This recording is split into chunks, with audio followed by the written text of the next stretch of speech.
बिस्मिल्लाहिर्रहमानिर्रहीम। अस्सलाम वालेकुम स्टूडेंट्स। उर्दू पहली जुमात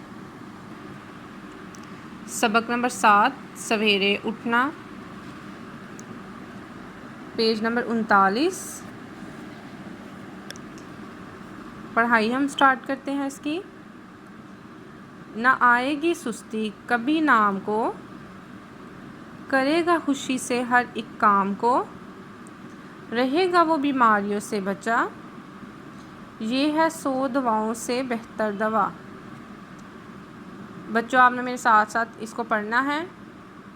ना आएगी सुस्ती कभी नाम को,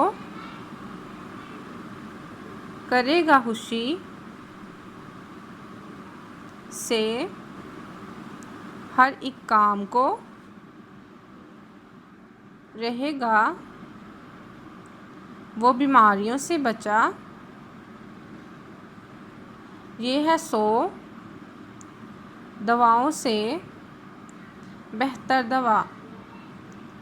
ना आएगी सुस्ती कभी नाम को, करेगा खुशी से हर एक काम को,